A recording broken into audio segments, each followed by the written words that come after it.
Quando o telefone de Carlo Ancelotti tocou nos bastidores da Europa, não era apenas mais uma ligação de rotina. Do outro lado da linha, Paolo Maldini, hoje um dos chefes de futebol da Federação Italiana, fez uma proposta que estremeceu os corredores da CBF na Barra da Tijuca. A Itália quer o treinador agora, e enquanto a cúpula do futebol brasileiro tenta abafar o impacto dessa investida, uma engrenagem invisível começou a girar.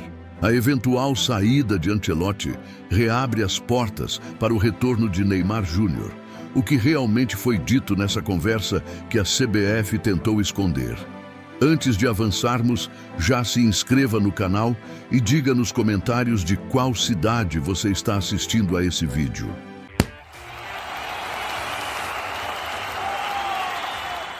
O vazamento dessa informação não veio de boatos de redes sociais, fóruns anônimos ou especulações sem fundamento. A notícia explodiu no portal da Gazzetta dello Sport e repercutiu imediatamente em grandes veículos brasileiros como o Globo Esporte, o UOL Sport e o portal GE.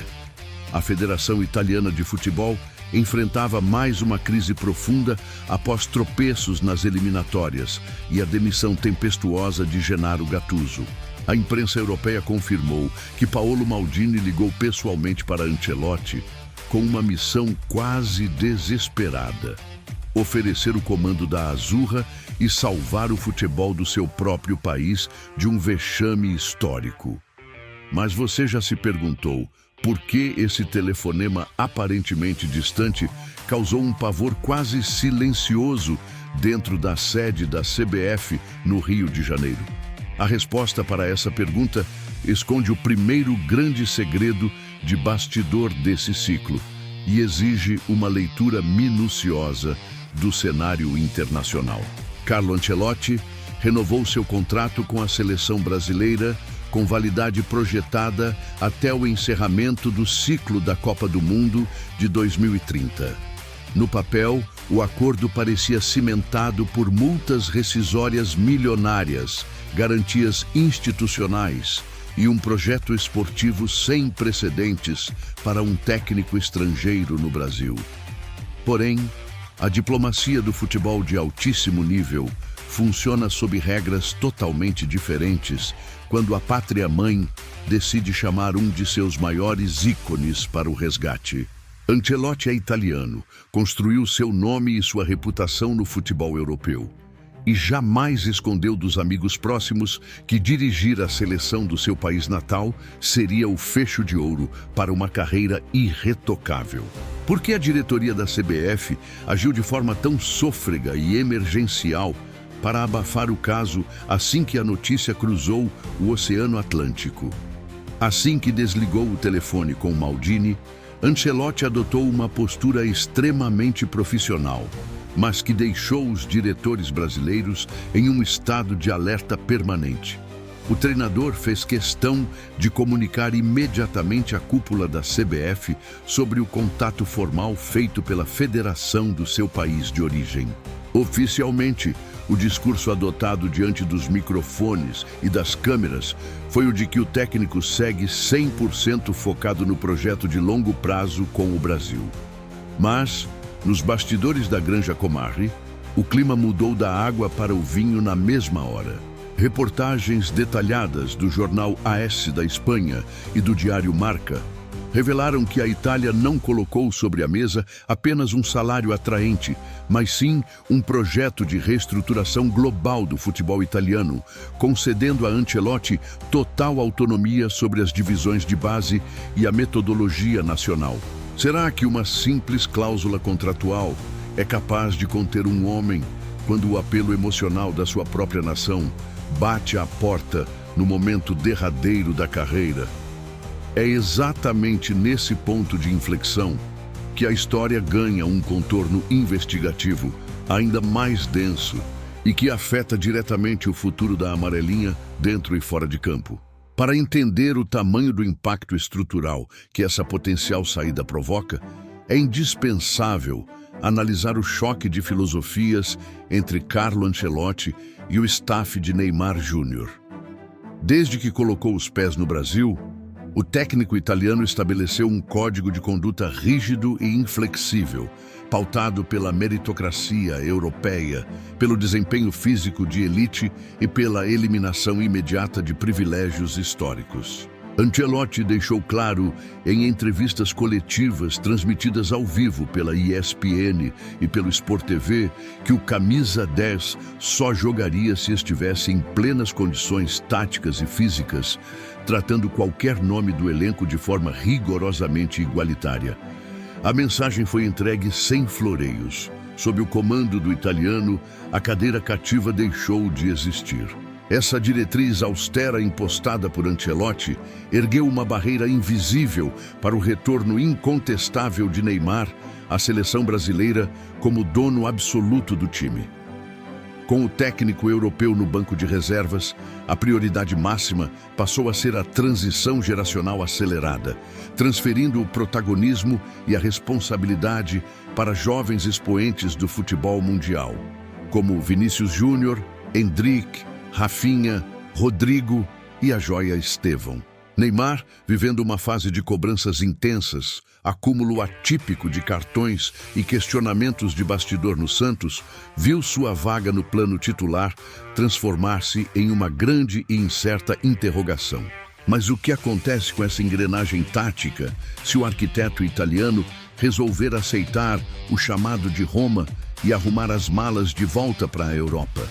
Se Carlo Ancelotti decidir romper ou renegociar seu vínculo com a seleção brasileira, toda a estrutura conceitual montada nos últimos meses desmorona instantaneamente como um castelo de cartas ao vento.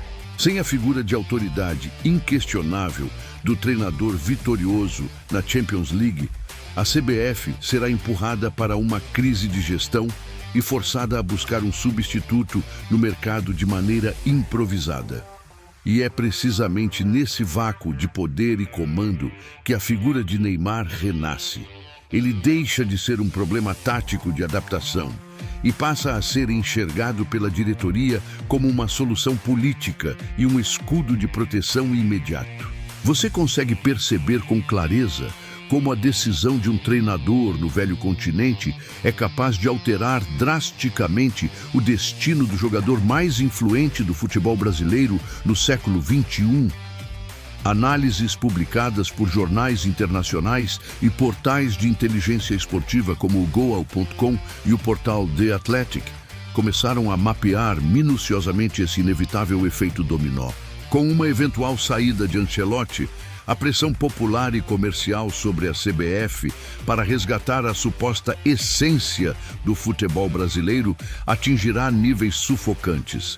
Um novo treinador, principalmente se for um nome do mercado nacional ou um técnico de perfil conciliador, dificilmente terá o respaldo político ou a sustentação institucional necessária para bancar a ausência de Neymar nas grandes convocações. A partir dessa mudança de comando, o retorno do camisa 10 ao topo da hierarquia deixa de ser uma incerteza e converte-se no pilar central da reconstrução para o ciclo de 2030. Afinal de contas, quem dentro do futebol brasileiro teria a coragem de barrar o maior astro do país no meio de um incêndio institucional? Entretanto, seria um erro ingênuo acreditar que toda essa movimentação de bastidores envolve apenas sentimentos de patriotismo ou saudosismo dos gramados. O xadrez do futebol moderno em nível global é operado por cifras bilionárias e acordos de patrocínio que atuam de maneira silenciosa, longe dos olhos do torcedor comum. Relatórios financeiros de mercado divulgados por veículos especializados, como o MKT Esportivo e o Valor Econômico, demonstram que a presença ativa de Neymar na seleção brasileira impacta diretamente a valorização das cotas de transmissão internacionais e os contratos de patrocínio master.